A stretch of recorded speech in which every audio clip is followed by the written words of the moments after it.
할렐루야.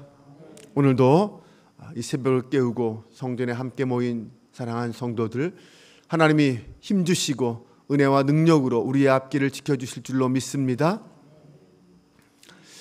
오늘 본문은 30절까지 말씀입니다. 다 읽진 않았지만 30절까지 말씀을 가지고 함께 은혜를 나누겠습니다. 그리스도인은 어떤 사람입니까? 그리스도인이 누구냐라고 정의한다면 무엇이라고 말씀할 수 있을까요? 사도행전에서 맨 처음 그리스도인이라는 칭호를 받은 사람들은 정말 그리스도에게 미친 사람이었습니다. 오직 그리스도에게 소망을 두고 그 어떤 것 바라보지 않는 사람들이었습니다. 그리스도가 자신의 구세주임을 고백하며 그 믿음 안에 있던 사람들이었습니다. 그리스도인을 구약의 말로 바꾸면 하나님의 백성이라고도 말할 수 있습니다. 하나님의 백성은 누구입니까? 하나님의 백성은 어떤 사람들일까요? 하나님을 창조주요 구원자로 믿는 사람들, 하나님의 말씀대로 살아가는 사람들, 이런 사람들을 하나님의 백성이라고 할 수 있을 것입니다. 무엇보다 하나님과 언약을 맺은 사람들을 말한다고 할 수 있습니다. 이스라엘이 하나님의 백성인 이유는 하나님께서 그들을 택하여 주셨고 그들에게 율법을 주시고 순종과 보호라는 언약의 관계를 맺으셨기 때문입니다. 하지만 어느 한쪽이 만약 그 언약을 어긴다면 그 관계는 깨지고 말 것입니다. 문제는 신실하신 하나님은 결코 그 언약을 어기시는 법이 없는데 백성들은 그 언약을 마음대로 깨뜨린다는 것입니다. 언제나 이스라엘이 먼저 언약을 어겼고 하나님을 떠났습니다. 그러므로 하나님의 백성이라고 온전히 인정받기 위해서는 하나님과의 그 언약이 깨어지지 않고 끝까지 유지되어야 합니다. 다른 말로 말하면 백성들이 하나님의 말씀과 율법 안에 거해야 합니다. 물론 당시 당시에 이스라엘 백성들의 입장에서 보면 이렇게 생각할 수 있습니다. 그 옛날 모세 시대에 받은 율법이 수백 년이 지난 지금도 과연 유효할 수 있느냐? 캐캐묵은 옛 이야기처럼 들릴 수 있습니다.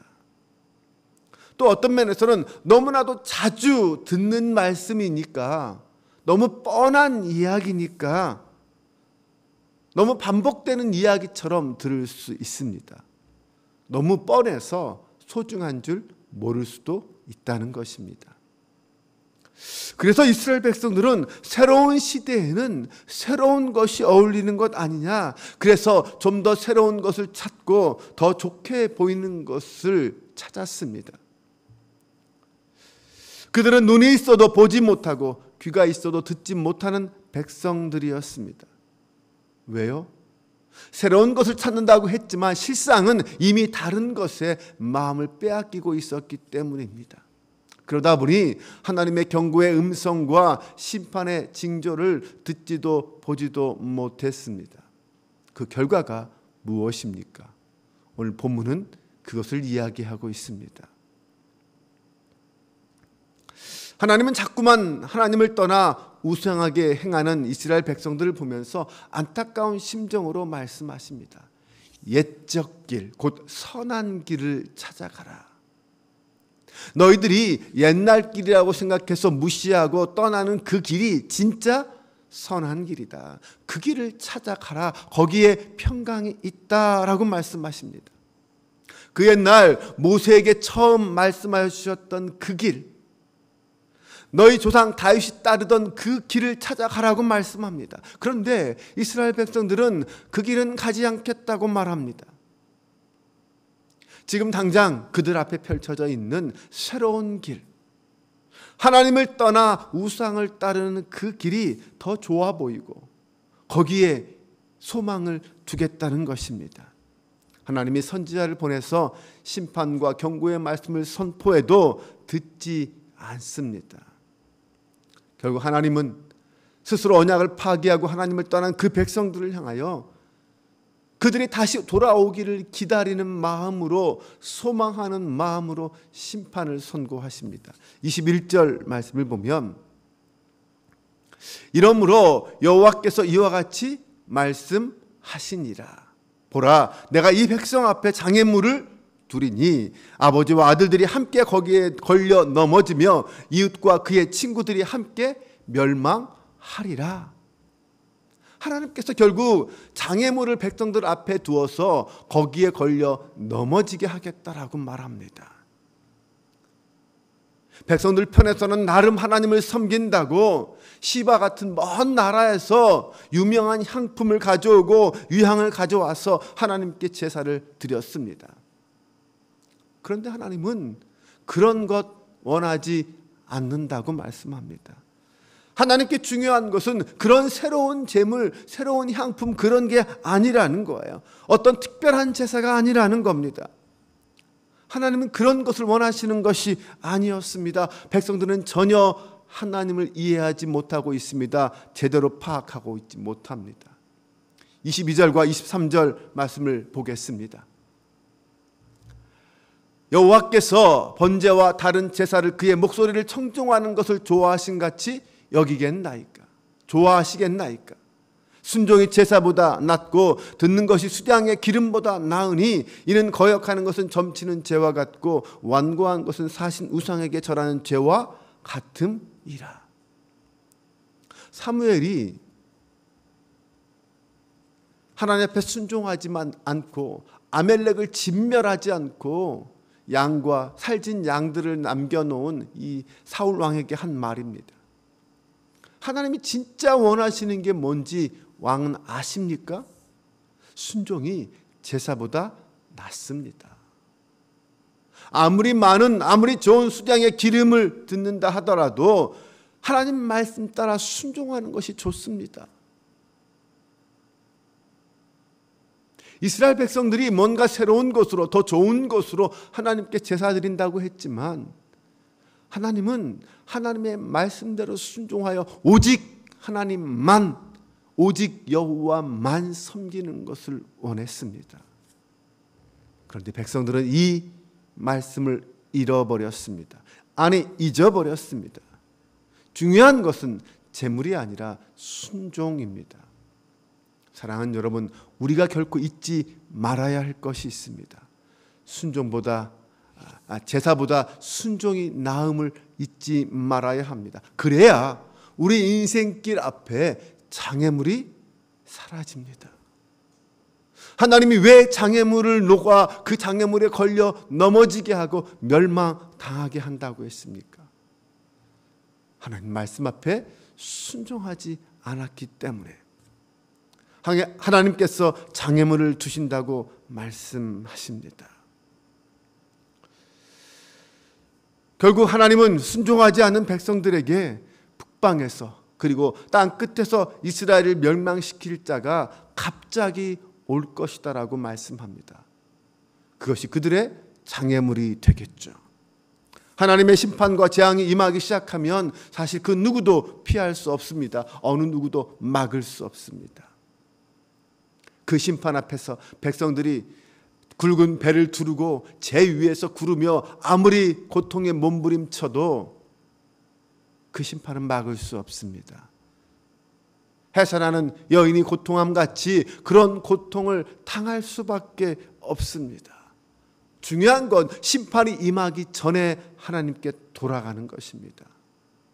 심판이 임하기 전에 자신의 불의와 죄악을 회개하고 하나님께 돌아가는 것입니다.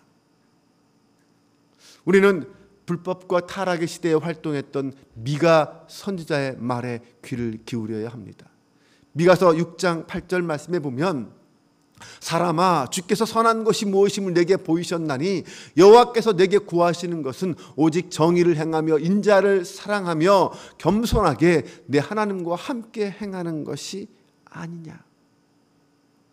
모두가 하나님을 떠나 불법을 행하고 있을 그때에 정말 하나님이 기뻐하시는 것이 무엇인지를 바로 알라라는 것입니다.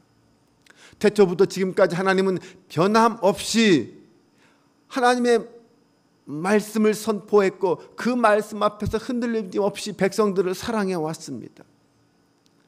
수천 년이 지난 지금도 1.1획도 달라지지 않는 것은 하나님의 말씀뿐입니다. 백성들은 새로운 시대에 맞는 새로운 말씀, 새로운 제사를 좋아하고 새로운 것을 선택했습니다. 하지만 그 결과는 결국 북방에 새로운 나라가 와서 그들을 치른 것이었습니다. 하나님의 말씀은 시대와 문화를 떠나 결코 변하지 않는 말씀임을 잊지 말아야 합니다. 세상이 어떻게 달라지고 변한다고 해도 진리는 결코 달라지지 않습니다. 진리를 담는 그릇은 달라질 수 있어도 그 안에 담긴 진리는 변하지 않습니다. 날마다 우리의 삶에, 우리 인생에 참 진리 되신 그 주님만을 묵상하며 하나님 말씀 편에서는 저와 여러분 될 수 있기를 바랍니다.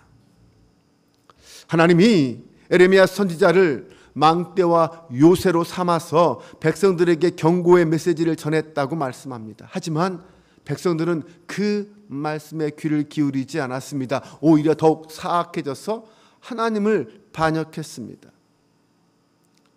백성들에 대한 심판을 하나님께서는 풀무불에 은을 재련하는 비유를 통해서 말씀하셨습니다. 본래 풀무불에 은을 재련하면 결과가 어떻게 됩니까? 불순물은 다 제거되고 순전하고 깨끗한 은만 남습니다. 그래서 재련하는 것 아닙니까? 그런데 하나님이 보시기에 지금 이스라엘 백성은 풀무불 속에 있는 은이 아니라 오히려 찌꺼기, 사악한 놋과 철일 뿐이었습니다. 무슨 말입니까? 은광석을 재련하면 결국은 다 제거해 버려야 할 찌꺼기들, 불순물들을 다 제거해 버려서 순전한 은만 남아야 되는데 오히려 불순물인 놋과 찌꺼기가 훨씬 더 많아서 아무리 풀무불로 재련해도 은을 생산할 수 없다는 것입니다. 남만 탈 뿐 은은 만들어지지 않는다는 거예요. 그럼 어떻게 됩니까? 결국 그들 다 버릴 수밖에 없습니다. 지금 이스라엘의 상태가 그런 상태라는 것입니다. 그래서 그들을 내버린 은이다 이렇게 부르고 있습니다. 은인 줄 알고 재련을 했지만 재련되지 않는 불순물들만 남아있을 뿐입니다. 결국 너무 많은 불순물 때문에 은을 만들지 못하고 다 버림받게 될 것입니다. 하지만 그럼에도 우리는 분명히 기억해야 합니다. 그 많은 불순물 속에 아주 남아있을 작은 찌꺼기 같은 정말 하나님을 잊지 않은 은이 있음을 기억해야 합니다. 바로 그 은들이 끝까지 남은 자가 되어 이스라엘 다시 회복시키시고 일으키실 준비된 자가 된다는 것입니다. 하지만 지금 이 순간은 모두 하나님의 심판 앞에서 다 멸망당할 것입니다. 그들은 다 버려질 수밖에 없습니다. 포로로 끌려가고 목숨을 잃을 수밖에 없습니다. 이것이 하나님의 계획이요 뜻입니다. 하나님이 원하시는 모습이 아닌 자, 하나님의 뜻대로 하나님을 영접하고 하나님께 순종하지 않는 자, 예배하지 않는 자, 그들은 모두 결국 그렇게 심판받고 버림받을 수밖에 없습니다. 영과 진리로 예배하는 자, 자신의 몸을 거룩한 산 제물로 드리는 자, 그들의 제사만을 하나님은 받으십니다. 하나님이 바벨론을 들어서 유다를 치게 하신 목적은 그 안에 남아있는 은과 같은 의인들을 구하시기 위해서였습니다. 옛적 길, 하나님께 순종하는 그 길을 선택하지 않고 눈에 보이는 좋아 보이는 그런 길을 선택했던 자들은 모두 다 버림받을 수밖에 없고 심판의 대상이 될 수밖에 없습니다. 하나님께서 오늘 우리에게 풀무불 같은 고난과 시련을 주시는 이유가 무엇입니까? 그것을 통해서 정금 같은 하나님의 백성이 되라는 말씀입니다. 그런데 정금은 되지 못하고 모두 버림받는 백성들이 된다면, 이스라엘 백성들과 같은 백성이 된다면 하나님은 얼마나 안타까워하실까요? 지금 나의 삶의 모습이 그 속에 하나님이 원하시지 않는 모습들이 있다면 속히 그 길을 떠나 옛적 길, 선한 길, 진리의 길, 말씀의 길로 돌이켜 하나님의 마음에 합한 자가 되는 저 여러분 될 수 있기를 주님의 이름으로 축원합니다. 기도합니다. 하나님, 오늘 우리를 주님을 따르는 제자로 삼아주신 것 감사합니다. 주님을 따르는 자로서 말씀 앞에 온전히 순종하는 자가 되길 원합니다. 세상의 그 어떤 문화와 풍조에도 문들지 않고 순전한 하나님의 말씀만 붙잡고 사는 성도가 되길 원합니다. 순결한 은으로 남아있어 맹렬히 타는 풀무불 가운데서도 끝까지 남아있는 순결한 제자로 살길 원합니다. 아버지 하나님, 우리 한빛교회가 순결한 주의 자녀로 살게 하여 주옵소서. 북방의 어떤 대적들이 몰려와도 무너지지 않는 견고한 믿음의 진을 구축하고 굳건한 반석 위에서 주님의 이름을 부르는 성도들 되게 하여 주옵소서. 풀무불 같은 인생의 고난의 현장에서도 거룩한 백성의 본분임을 잊지 않는 순종하는 자녀들 되게 하여 주옵소서. 우리 주 예수 그리스도의 이름으로 기도합니다. 아멘.